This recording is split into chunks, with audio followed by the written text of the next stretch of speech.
This is the Vera C Rubin Observatory in Chile, home to the largest digital camera in the world. The camera itself is about the size of a small car and weighs more than 3 tons. It's designed to help us ask questions about dark energy, dark matter, and mapping our solar system and galaxy. But how exactly do you outfit the world's largest camera with lenses and filters that have never been made before? With a lot of creativity, a journey around the world, and holograms, of course.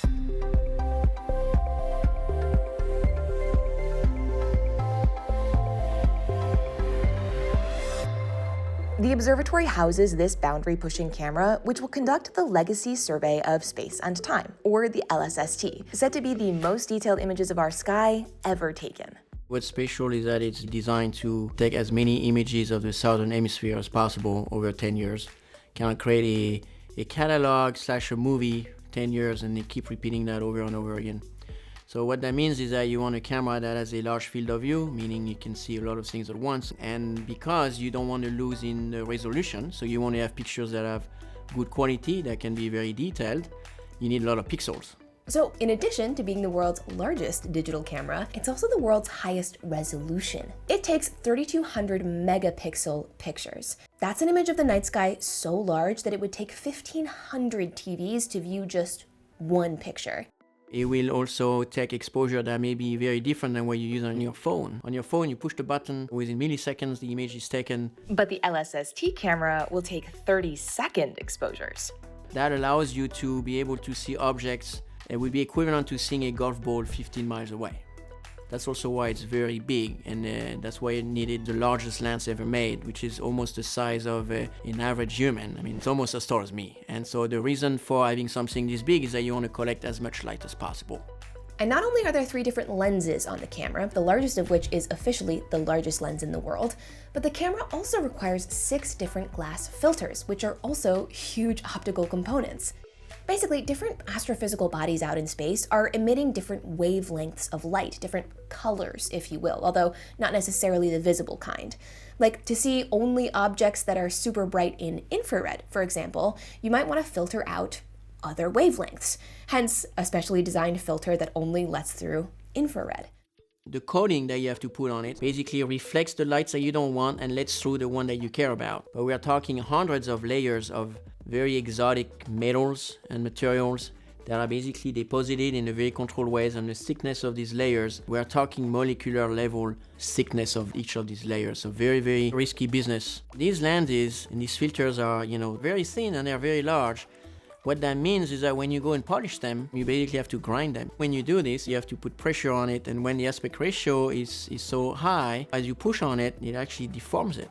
It's a big piece of glass, and just the glass alone is very expensive and very hard to make. If you polish it the wrong way, you have to throw it away and do it again. And that was kind of what made this lens so unique, is that it was designed such that the design included how you're going to test that it actually was polished properly. Basically, instead of measuring the glass physically, you measure the way that light is reflected and refracted by the glass.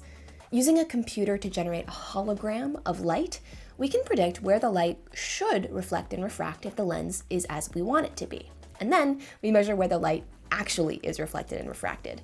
And we can make adjustments to the lens from there. And LLNL is perfectly placed to guide the fabrication and testing of stuff like this because of another unprecedented thing that we're quite familiar with, which is, just the most energetic laser in the world.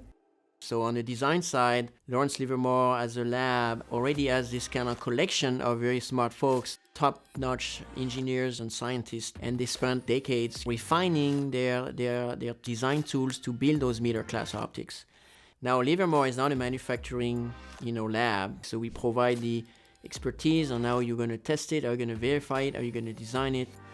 But we have to partner with the companies that have developed the machines and the robots and the manufacturing part of it, so that we can end up having a product that we can actually use.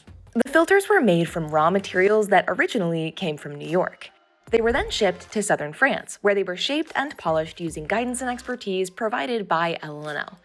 The filters were then transferred across the Atlantic again to Massachusetts, where they were covered in custom-designed coatings. And then they were installed into their frames here at LLNL before traveling to SLAC National Lab to be installed into the camera itself. And then the whole thing had to make its way to Chile. But how? I mean, they are fairly heavy, like 300 kilos or so. So obviously, don't put it in your suitcase. When you're talking about $200 million and 20 years of work, we just chartered an entire plane just for the camera. So it was a VIP. It had its own plane. Teams all over the world who had worked on creating these components held their breath as the camera made its way to its permanent home. But in May of 2025, the LSST camera made it and was successfully installed into the observatory. First light, or when the camera will officially start imaging the skies, is set for summer 2025 and will usher in a totally new era of astronomy. I hope that it's going to lead to many discoveries, many things that we don't know yet. You really feel like you are understanding the universe better, and, it becomes more, I guess, philosophical in the sense that you're contributing to the self-understanding of the universe from the universe itself, which we're part of. So I think it's a very unique reward to basically contribute to these big projects and be able to leave a legacy. The Vera Rubin Observatory is probably nothing of that magnitude that's going to be done for decades. And most likely my grandchildren and my great-grandchildren, if they are interested in science, they may actually be using some of the data that this observatory is going to take, and it's going to be the Google of the sky for quite a while.